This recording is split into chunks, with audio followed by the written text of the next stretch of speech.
guys, what's good? Welcome back to the Mission Accomplished podcast.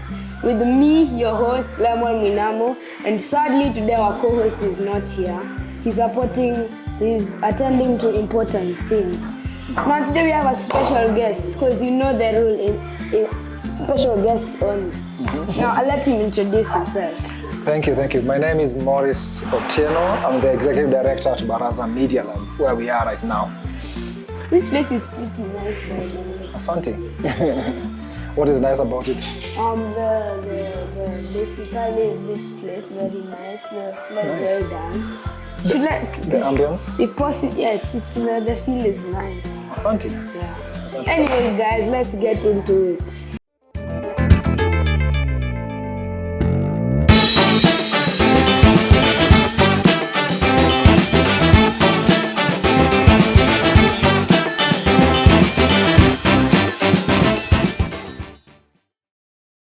Okay guys, so today we are here with our special guest, Mr. Morris.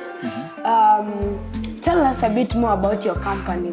It's called Baraza Media. Baraza Media Lab. Okay.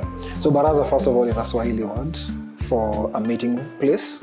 And this is a meeting place for creatives and media guys who in Kenya, basically where they come and they discuss the challenges that they are facing and they innovate.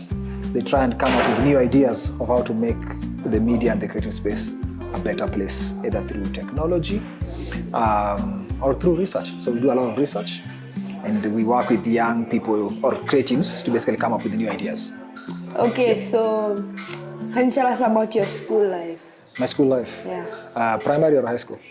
Or both? From when you started From school. when I started school. I started school early. Primary school that is. Yeah. Early. Started at 4 years. I was in class 1.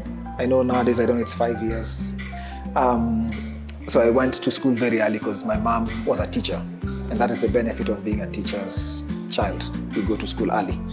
And I was always the youngest and the smallest in the class.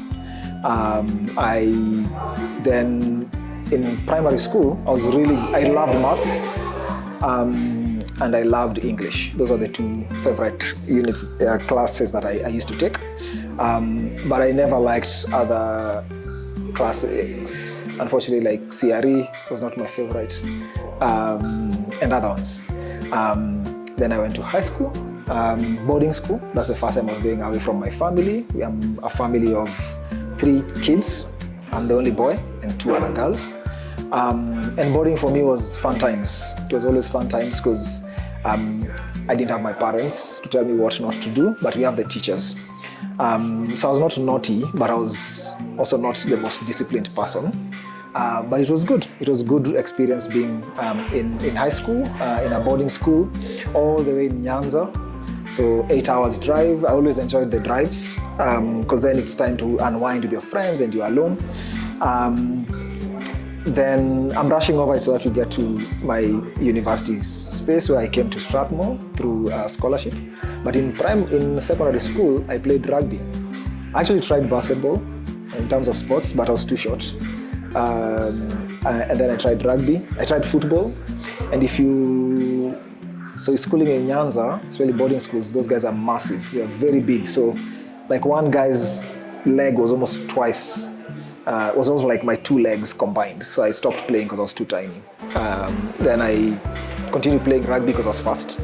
And then I got to a scholarship at Strathmore because of rugby. So did you continue playing for the rugby team in Strathmore? I continued playing for rugby. I still play rugby nowadays. Nowadays I'm an old man. I don't hit each other.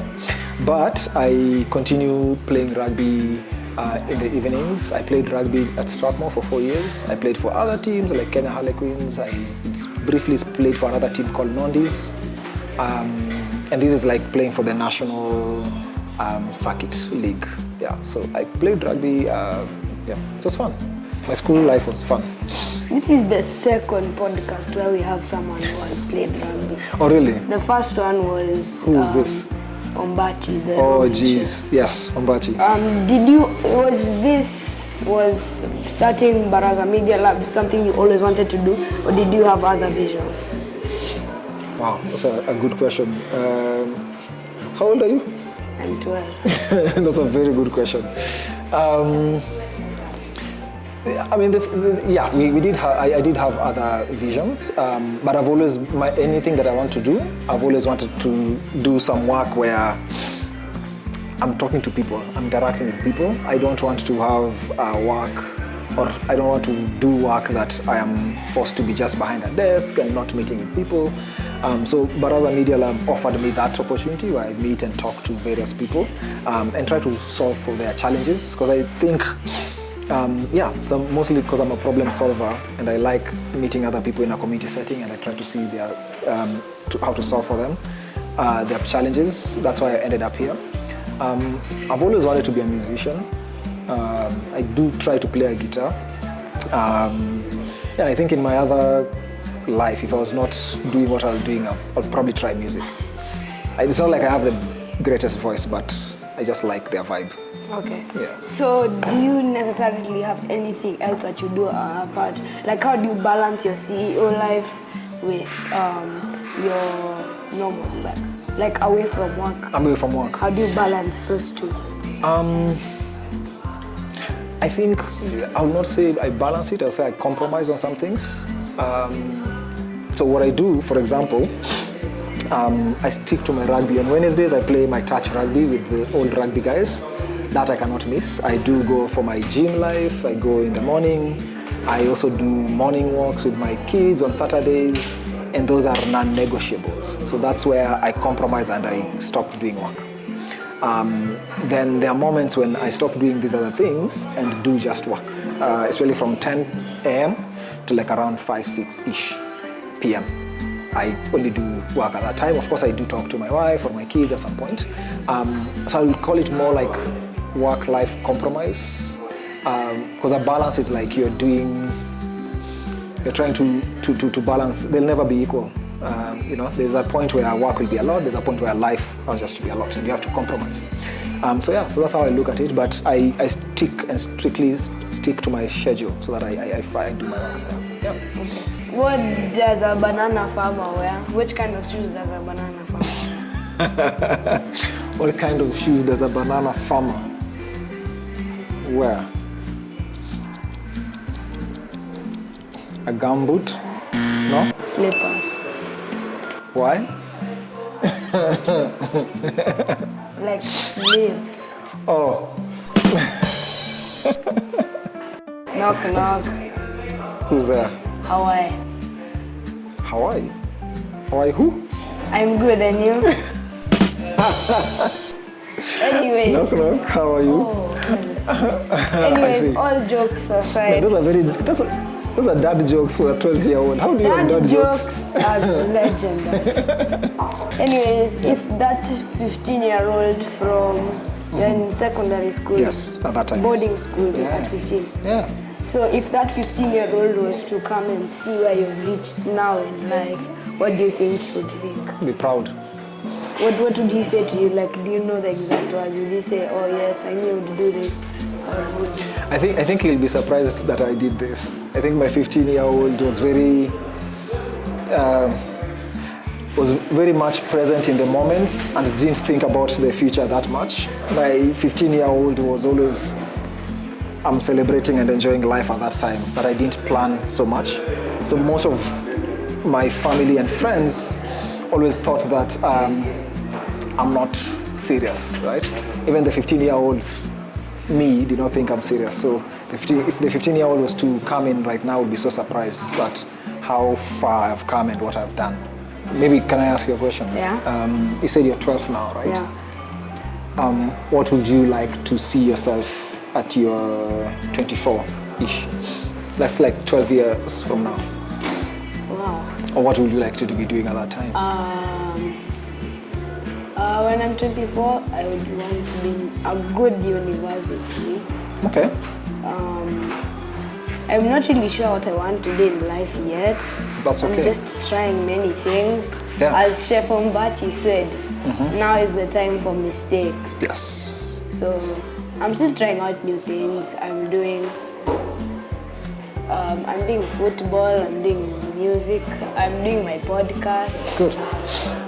Yeah, that's I think I will even add to what Chef Ombachi said in terms of like, now is the time for learning. Yeah. Because, you know, it depends how you look at it. Yeah. If football or podcast is, Yeah. I can't call it a mistake, I call it a learning. Yeah.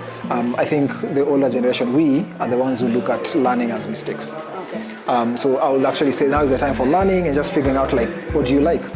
Maybe even podcasting will not be a thing during your years. Maybe it will be different things. Maybe it will be holograms. Yeah. I don't know. Anyways, Cool.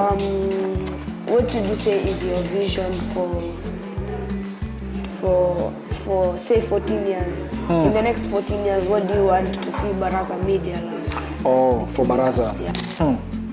Even my board has not asked me that question. They've not asked me how they just, anyway, let me not get fired on the podcast. For me, what I would wish that Baraza is in 14 years is that place where people like yourself, young, talented, smart creatives come to find solutions, come to find a space where they can, you know, solutions to their creative challenges. I would like to see it across the world. Helping creatives to be creative industry to also to be seen as a career and to be appreciated as a career. If we can make Baraza, if Baraza can make that where we appreciate the creative space as a career, would be good. It's almost like if you go to a bank, you know, you see the bank tellers, you see the bank manager, you're proud because they have something going on, right? If people come here and they see the first question they ask you is, what do you do? Right? They can't ask a bank manager that mostly because they know they deal with money. If you're a doctor, you treat people. If I'm a creative, I make people happy through my creativity. That's what I do. And I would like that to be a career and something that is financially sustainable. So now we move into the questions of the Lemon 10, but Tendo is not here, so we'll do them without him. My first question, if you had to be an animal, what animal would you be? Elephant. Why? So there's this thing interesting about elephants. Elephants go around breaking trees and twigs and throwing them down. Yeah. Most people think it's weird, but scientifically they have said it does that so that it can bring the food for the smaller animals down to eat. So it's big, it's massive, but it's not selfish. It takes care of the smaller people. This is also the second person on the podcast. that Was it an has said, elephant? Elephant. Yeah, I like it. And also, they are sensitive. They cry when some elephants die. Their poop is very useful to the environment. So it's a big, caring giant that could crush you if it wants, but it's caring to the younger and smaller animals, and its waste is actually useful to the community. I know all animals' wastes are good, but elephants are way better. Do you find it weird that some people say that the lion is the king of the jungle, but lions end up, most of the times lions live in savannas, and an elephant would really win a fight against a lion? I think it's your point. It depends with what you define as king, right? Some people like the lion's look with the mane and all that. Some people like that it's ferocious, it can kill, right? But yeah, it depends with how you determine a king. For me, I've never thought about the king of the jungle yet. I've always thought it's a lion. I've never questioned myself the way you've questioned yourself. Who do you think is the king of the jungle? I think it's between it's the elephant and the lion. They're tied up there for the rank of king, because both of them have qualities that make them top animals. If you were to meet any two people in the world, who would it be?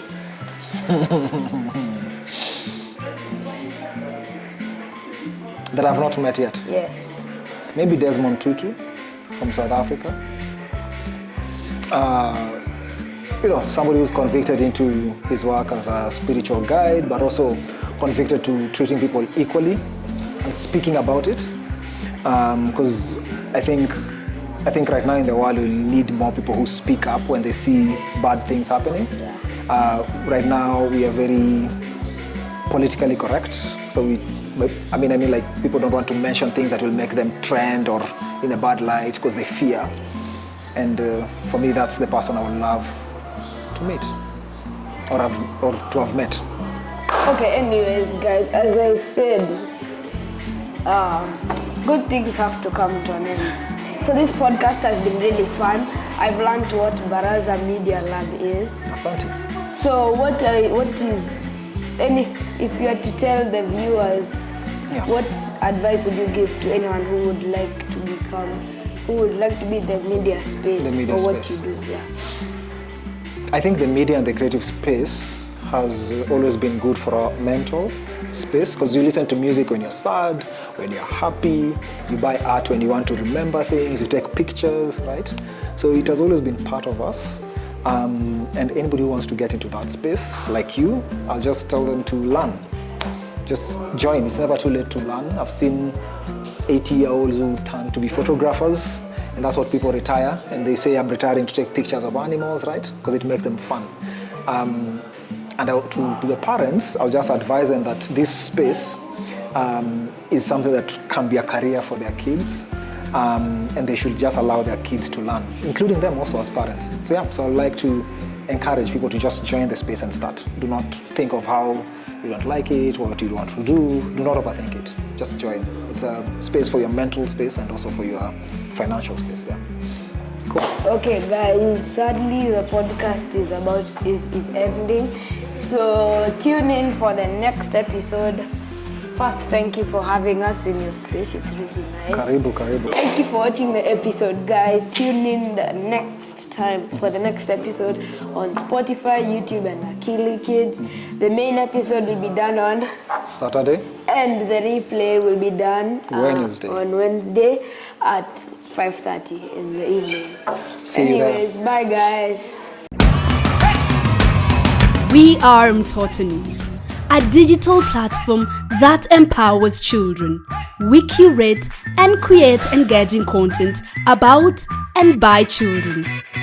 Through audio, video, writing, and infographics, we believe children should be players, not spectators.